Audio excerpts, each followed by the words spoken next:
Assalamualaikum warahmatullahi wabarakatuh. Selamat pagi Ibu Diari dan teman-teman semuanya. Kami dari kelompok 1 Desain Akuntansi kelas C akan mempresentasikan bab mengenai sistem analisis dan desain.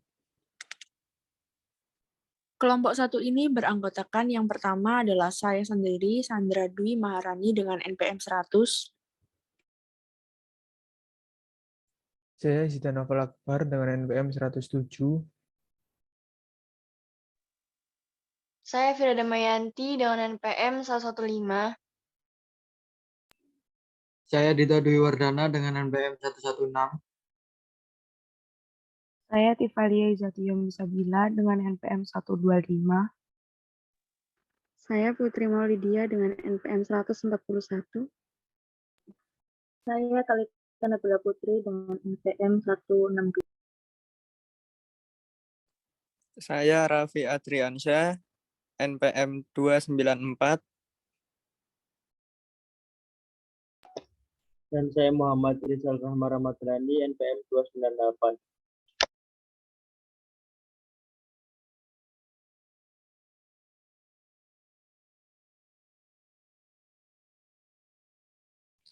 Yang pertama adalah mengenai teknologi informasi.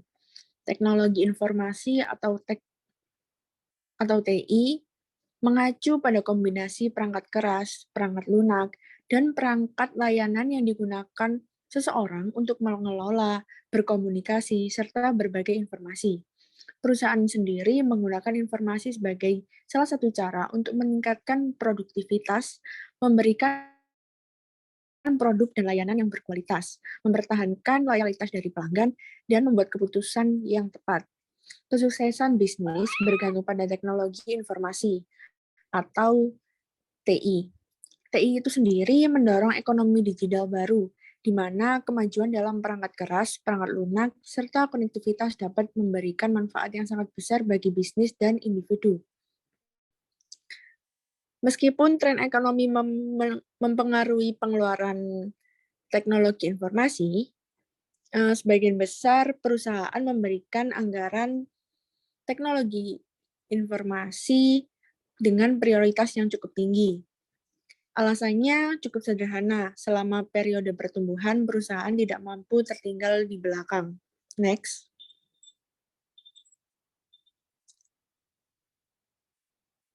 Selanjutnya adalah sifat teknologi informasi yang berubah. Sejarah TI atau teknologi informasi adalah penelitian yang menarik tentang kemajuan dan pencapaian manusia. Kita cukup terpesona oleh teknologi terbaru yang hebat, sama seperti orang tua dan kakek nenek kita yang tercengang oleh kedatangan televisi, penerbangan luar angkasa, serta komputer pribadi. Penting bagi profesional teknologi informasi yang mampu dan bekerja di dunia yang menarik ini, untuk menyadari bahwa setiap kemajuan teknologi adalah bagian dari proses jangka panjang yang sering membawa perubahan dramatis, tapi tidak pernah benar-benar berakhir.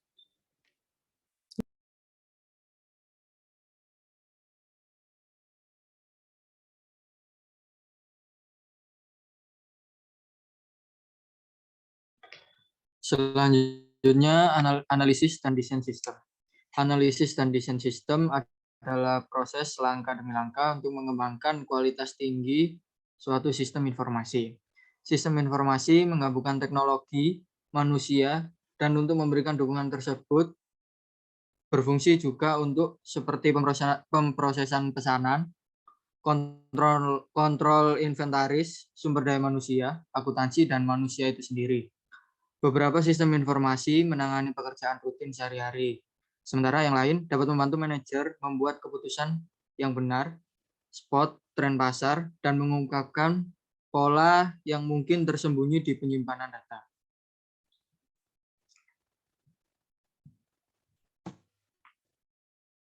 Selanjutnya, apa yang dilakukan analisis sistem?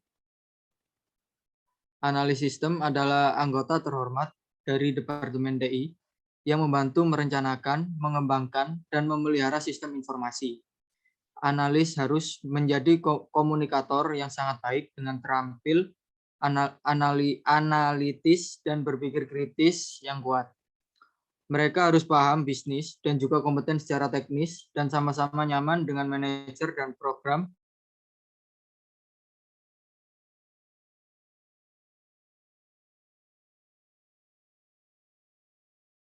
Yang punya sistem adalah seperangkat komponen terkait yang menghasilkan hasil tertentu.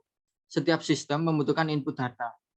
Dalam sebuah sistem informasi, data terdiri dari fakta yang merupakan bahan baku sistem.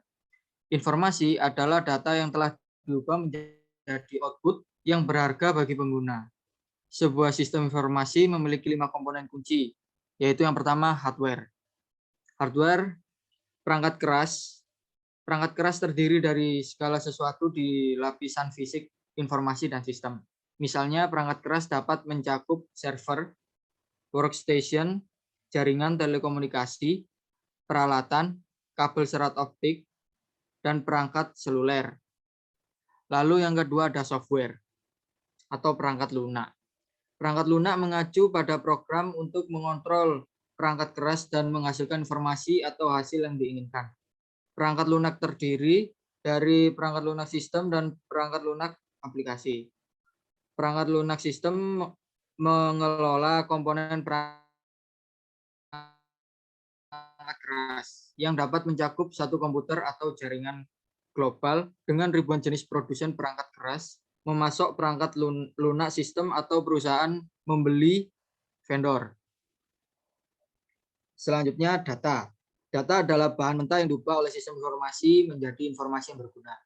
Pertumbuhan data besar telah memunculkan cara-cara baru dalam penilaian, pencarian, dan pengelolaan data. Lalu yang keempat, proses. Proses menjelaskan tugas dan fungsi bisnis yang bagi pengguna, manajer, dan staf TI anggota melakukan LO mencapai hasil tertentu. Proses adalah blok bangunan dari sebuah sistem informasi karena mewakili operasi bisnis sehari-hari yang sebenarnya. Dan yang terakhir, orang. Orang yang berkepentingan dengan suatu sistem informasi disebut stakeholder. Pemangku kepentingan termasuk kelompok manajemen yang bertanggung jawab atas sistem para pengguna, kadang disebut juga dengan pengguna akhir, di dalam dan di luar perusahaan yang akan berinteraksi dengan mereka. Sistem dan staf TI seperti analis sistem, pemrograman, dan jaringan administrator yang mengembangkan dan mendukung sistem tersebut. Selanjutnya.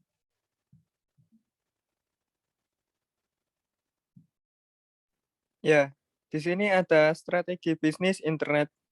Strategi bisnis internet di sini ada 3, yaitu yang pertama ada perdagangan berbasis internet atau e-commerce. Lalu yang kedua ada business to customer atau B2C. Dan yang ketiga ada business to business. Dan di sini saya akan menjelaskan poin yang pertama, yaitu perdagangan berbasis internet atau e-commerce. Ya, menurut kami sistem melibatkan berbagai desain perangkat keras dan perangkat lunak, tetapi model dan tipikalnya adalah serangkaian halaman web yang menyediakan antarmuka pengguna yang berkomunikasi dengan perangkat lunak, manajemen basis data, dan server data berbasis web. Di perangkat seluler, pengguna berinteraksi dengan sistem dengan aplikasi, tetapi layanan back-end yang sama diakses. Sebagai berbasis e-commerce terus berkembang, peluang karir akan berkembang secara signifikan. Lalu ada yang kedua, business to customer atau B2C. B2C adalah proses penjualan produk dan jasa secara langsung dari bisnis ke konsumen yang merupakan end user atau pengguna akhir. B2C adalah model rantai di mana produk berpindah langsung dari bisnis ke end user yang membeli produk atau jasa penggunaan pribadi. Jadi tidak ada perantara antara perusahaan dengan pelanggan. Perusahaan menyalurkan produk atau jasanya langsung kepada pelanggan. Dan yang terakhir ada business to business atau B2B. B2B atau business to business merupakan penjualan produk atau jasa yang diberikan oleh satu bisnis untuk diperuntukkan bisnis lainnya, bukan kepada konsumen. Sebagai contoh, jika Anda menjalankan bisnis yang menjual bahan pakaian dan Anda melakukan penjualan ke store-store atau ke toko atau bisnis fashion yang ada, inilah yang disebut dengan B2B atau business to business, bukan kepada perorangan atau grup. Ya, bisa dilanjut.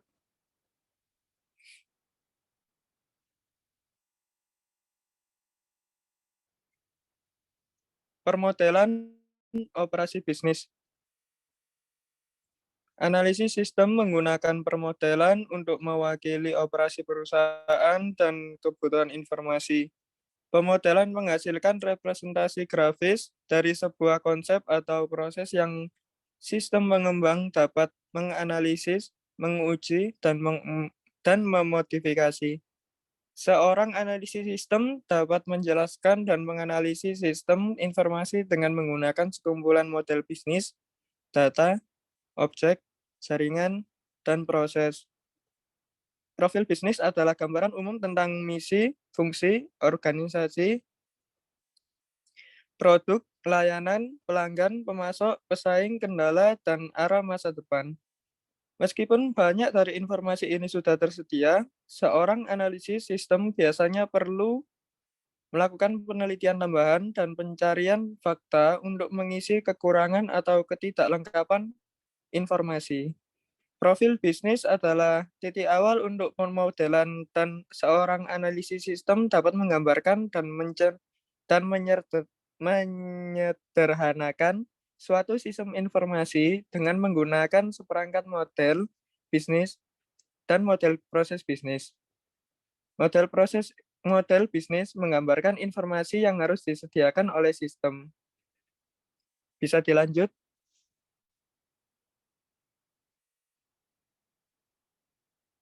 Di sini ada sistem informasi bisnis. Sebagai bisnis perubahan, penggunaan informasi juga berubah. Dan sekarang lebih masuk akal untuk mengidentifikasi sistem berdasarkan fungsi dan fiturnya, bukan oleh penggunanya. Saat ini, label tradisional sudah tidak berlaku lagi. Misalnya, semua karyawan termasuk manajer puncak menggunakan sistem produktivitas kantor untuk melakukan pekerjaan mereka.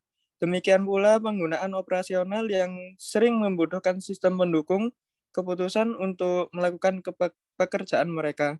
Sebagai bisnis perusahaan, penggunaan informasi juga sekarang sudah berubah. Lebih masuk akal untuk mengidentifikasi sistem berdasarkan fungsi dan fiturnya, bukan oleh penggunanya. Satu set sistem baru definisi termasuk sistem komputasi perusahaan, sistem pemrosesan transaksi, sistem pendukung bisnis, sistem manajemen pengetahuan, sistem produktivitas pengguna, bantuan digital, dan integrarian system. Ya, bisa dilanjut.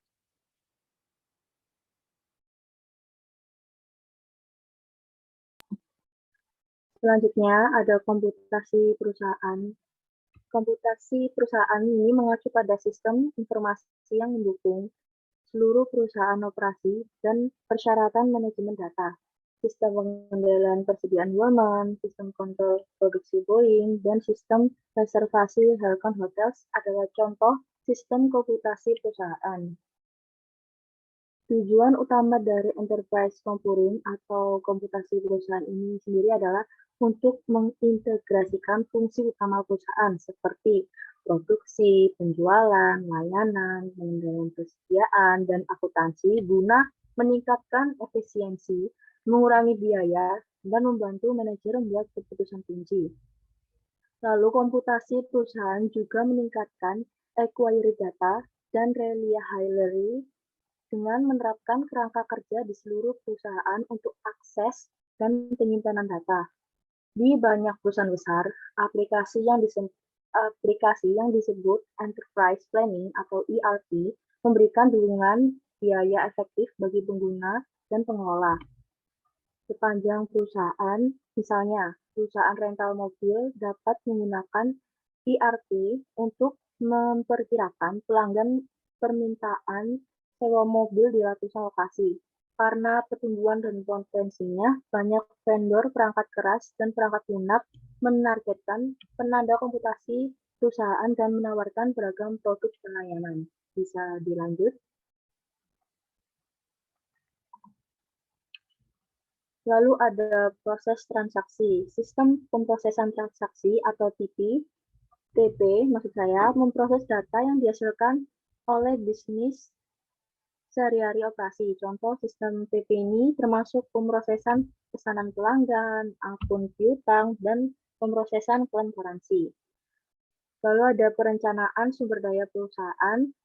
Pertama-tama pikirkan tentang semua proses inti yang diperlukan untuk menjalankan perusahaan, yaitu keuangan, SDM, manufaktur, rantai pasokan, layanan, dan pengadaan, dan lain-lainnya. Pada tingkat yang paling dasar, ERP mengintegrasikan proses-proses ini ke dalam satu sistem. Tetapi sistem ERP baru sama sekali tidak mendasar. Mereka memberikan kecerdasan, visibilitas, analitik, dan efisiensi di setiap aspek bisnis. Menggunakan teknologi baru, sistem ERP memfasilitasi aliran informasi real-time di seluruh departemen dan ekosistem, sehingga bisnis dapat membuat keputusan berdasarkan data dan mengelola kinerja langsung. Bisa di-next.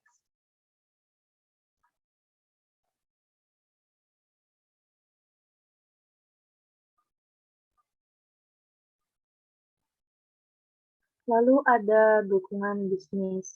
Sistem pendukung bisnis menyediakan terkait pekerjaan dukungan informasi pada pengguna di semua tingkat perusahaan. Dan di sistem ini sendiri dapat menganalisis transaksional data, menghasilkan informasi yang dibutuhkan untuk mengelola dan mengontrol proses bisnis, serta memberikan informasi yang mengarah pada pengambilan keputusan yang lebih baik. Lalu ada manajemen pengetahuan. Sistem manajemen pengetahuan menggunakan basis data besar yang disebut basis pengetahuan yang memungkinkan pengguna untuk menemukan informasi dengan memasukkan kata kunci atau pertanyaan dalam bahasa Inggris biasa. Sistem manajemen pengetahuan menggunakan aturan inferensi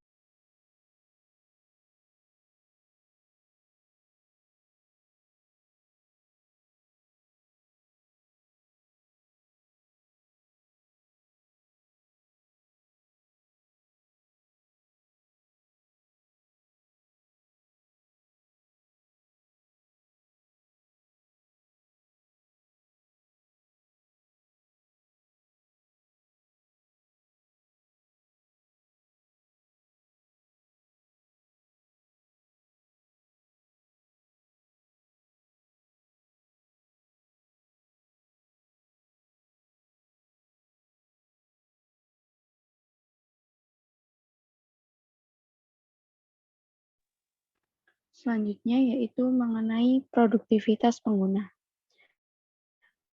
Perusahaan menyediakan karyawan di tingkat ALG dengan teknologi yang meningkatkan produktivitas.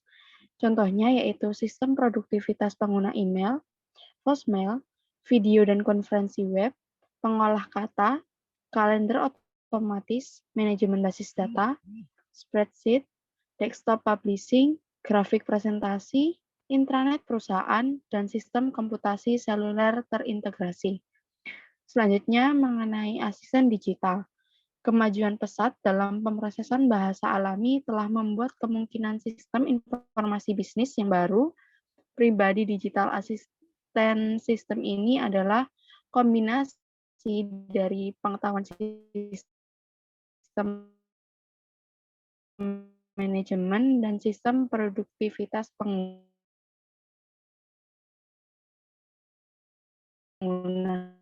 di tingkat mesin di perangkat keras dengan berbagai ukuran dan jenis. Next.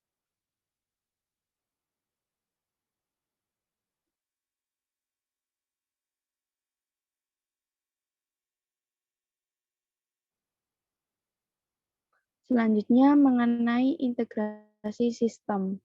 Sebagian besar perusahaan besar memerlukan sistem yang menggabungkan proses transaksi dukungan bisnis, manajemen pengetahuan, dan fitur produktivitas pengguna. Contohnya model informasi organisasi. Struktur organisasi perusahaan telah banyak berubah dalam beberapa tahun terakhir. Dalam sebuah upaya meningkatkan produksi, banyak perusahaan mengurangi jumlah tingkat dan tanggung jawab yang didelegasikan kepada personal operasional. Meskipun bagian organisasi modern cenderung lebih datar, hierarki organisasi masih ada di sebagian besar perusahaan. Selanjutnya yaitu mengenai manajer puncak. Manajer puncak mengembangkan rencana jangka panjang yang disebut dengan perusahaan secara keseluruhan. Next.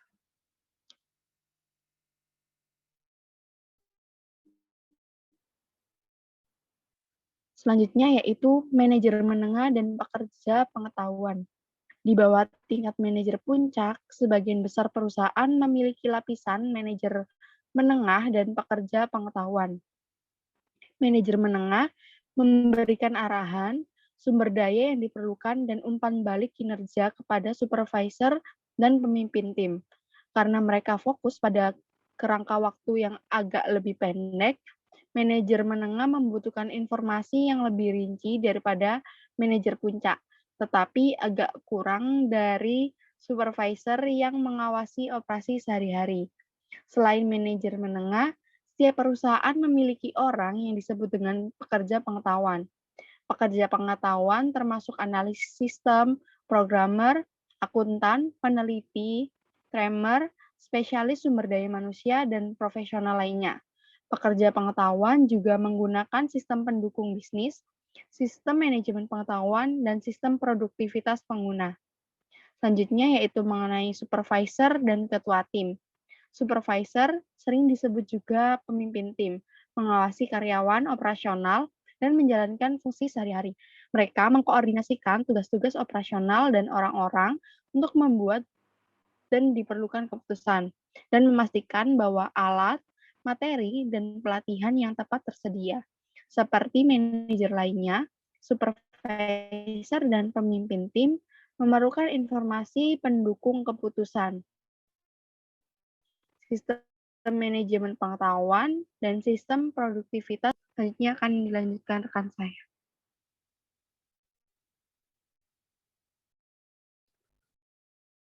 Karyawan operasional. Karyawan operasional termasuk pengguna yang mengandalkan sistem pemrosesan transaksi untuk memasukkan dan menerima data yang mereka butuhkan untuk melakukan pekerjaan mereka.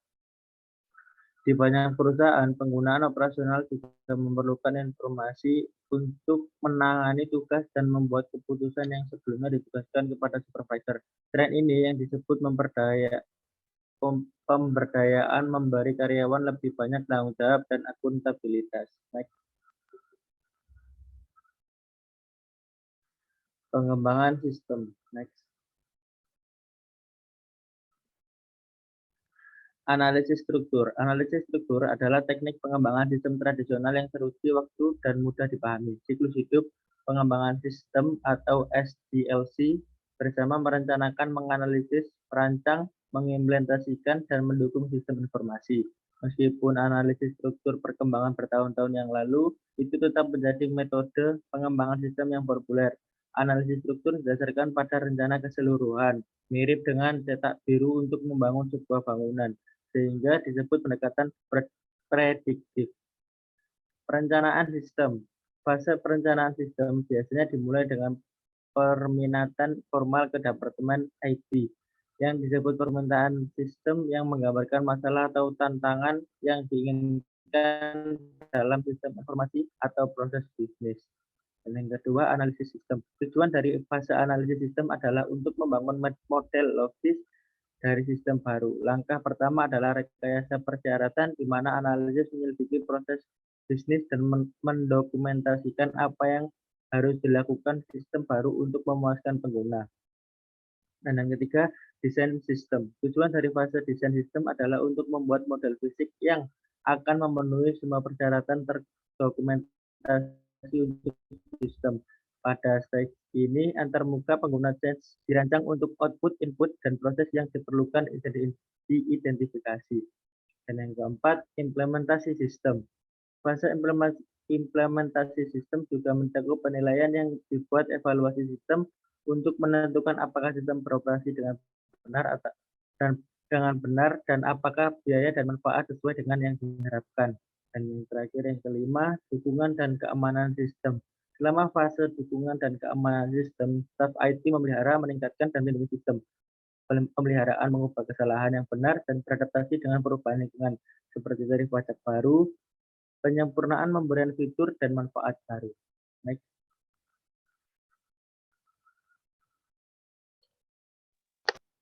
Lalu selanjutnya ada analisis berorientasi objek. Sedangkan analisis terstruktur memperlakukan proses dan data sebagaimana komponen yang terpisah.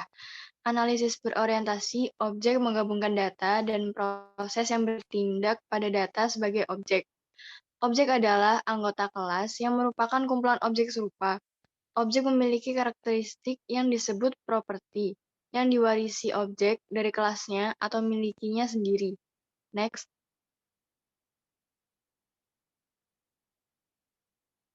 Lalu selanjutnya ada pembuatan prototipe. Prototipe adalah versi kerja awal dalam sistem informasi. Kemungkinan kerugian dari pembuatan prototipe adalah bahwa keputusan penting mungkin dibuat terlalu dini, sebelum masalah bisnis atau TI dipahami secara menyeluruh. Sebuah prototipe berbasis pada pencarian fakta dan teknik permodelan yang cermat. Bagaimanapun, hal itu menjadi alat yang sangat berharga. Next.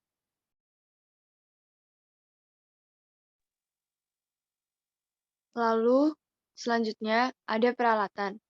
Semua metode pengembangan sistem harus didukung oleh alat untuk mengaktifkan sistem analisis untuk mengembangkan, mengelola, dan memelihara sistem informasi skala besar.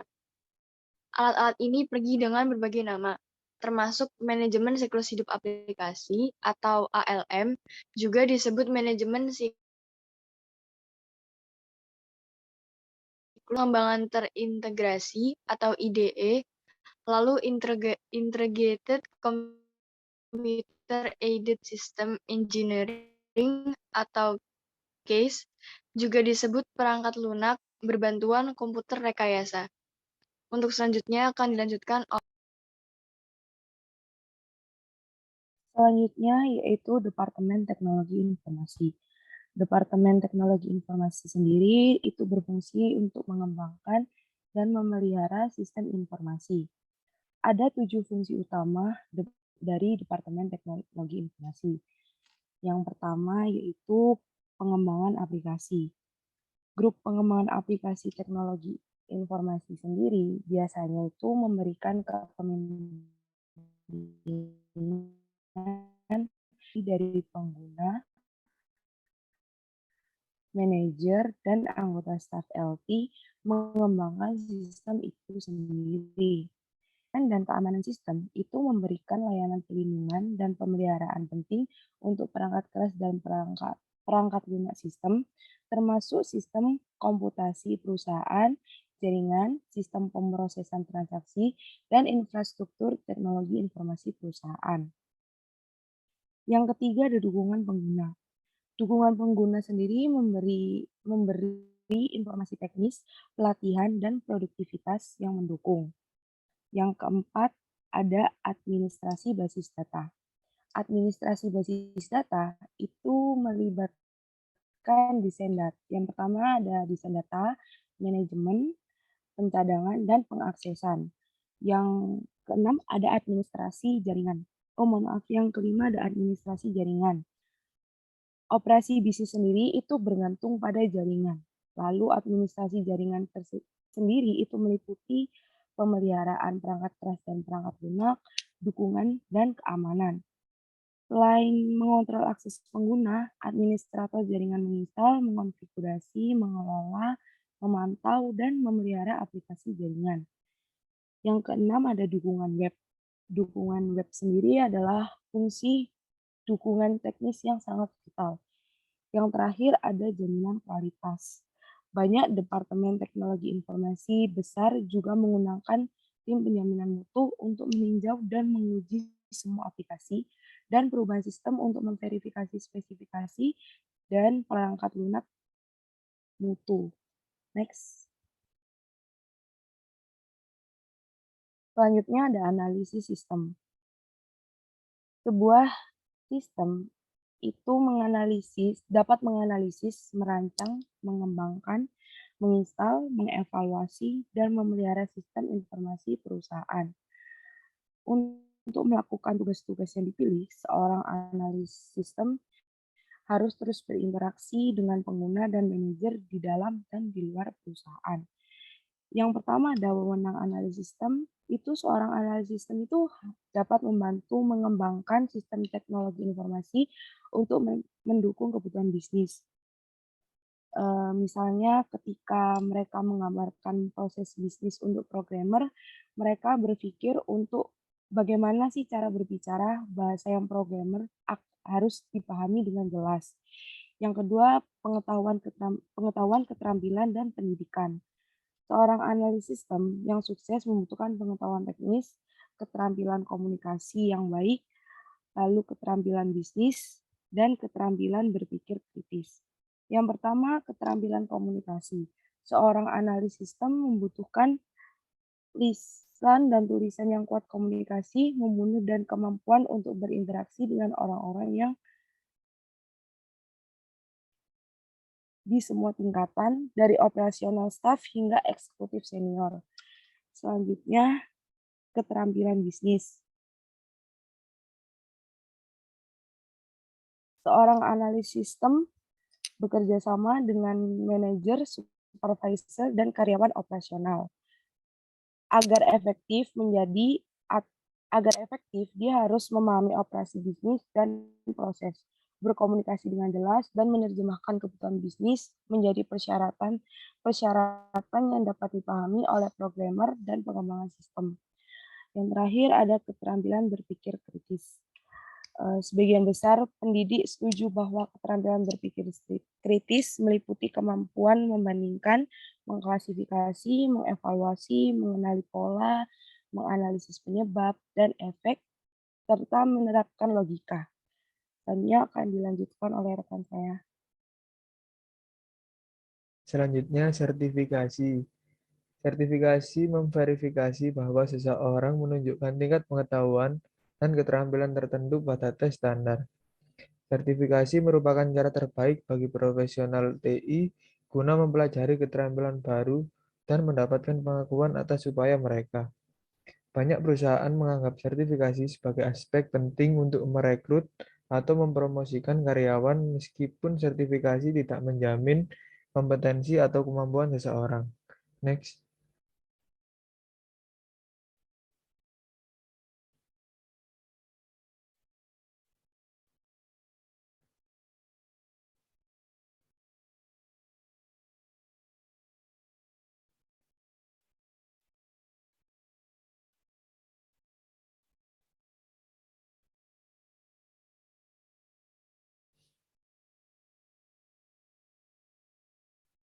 Selanjutnya ada kesempatan berkarir.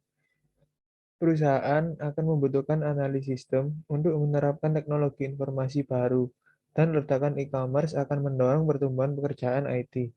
Oleh karena itu, permintaan untuk posisi analisis sistem diperkirakan akan selalu dibutuhkan.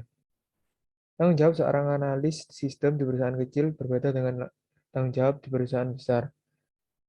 Yang pertama, judul pekerjaan. Jangan hanya mengandalkan jabatan saja, karena terdapat beberapa posisi yang disebut analis sistem, tetapi mengerjakan pemrograman atau dukungan teknis.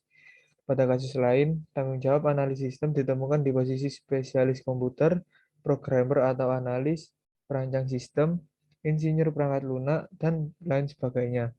Yang kedua, organisasi perusahaan. Cari tahu segala sesuatu tentang perusahaan dan di mana departemen IT cocok dalam bagian organisasi. Sebuah perusahaan mungkin memiliki grup IT pusat, tetapi mendesentralisasikan fungsi pengembangan sistem. Yang ketiga, ada ukuran perusahaan. Perusahaan yang lebih kecil mungkin menyediakan lebih banyak variasi. Namun, perusahaan yang lebih besar dengan sistem canggih memberikan peluang untuk spesialisasi. Bekerja sebagai konsultan independen juga merupakan pilihan. Banyak perusahaan konsultan berhasil menawarkan layanan mereka kepada perusahaan bisnis kecil yang tidak memiliki keahlian untuk menangani pengembangan sistemnya. Yang keempat, ada gaji, lokasi, dan pertumbuhan masa depan. Pertimbangkan gaji, lokasi, dan prospek perusahaan untuk pertumbuhan dan kesuksesan di masa depan. Yang terpenting, tinjau tujuan jangka pendek dan jangka panjang dengan sangat hati-hati sebelum memutuskan posisi mana yang paling cocok. Yang terakhir ada budaya perusahaan. Budaya perusahaan adalah seperangkat keyakinan, aturan, tradisi, nilai-nilai, dan sikap yang mendefinisikan perusahaan dan mempengaruhi cara melakukan bisnis. Agar berhasil, seorang analis sistem harus memahami budaya perusahaan dan bagaimana hal itu mempengaruhi cara informasi dikelola. Next.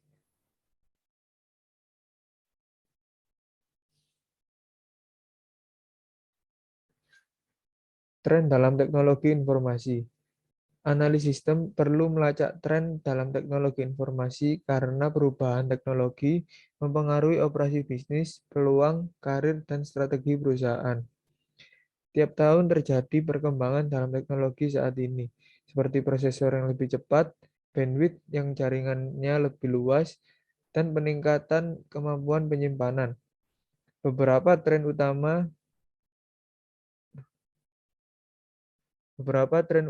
yang mengganggu teknologi informasi serta dapat mempengaruhi kebutuhan pendidikan dan pelatihan, memunculkan sertifikasi baru, dan membuka peluang karir yang menguntungkan. Yang pertama, metode tangkas, kemudian komputasi awan buatan, kemudian ilmu data, perangkat seluler, orientasi layanan, dan jaringan media sosial. Next. Sekian presentasi dari kelompok 1, kurang lebihnya mohon dimaafkan. Wassalamualaikum warahmatullahi wabarakatuh.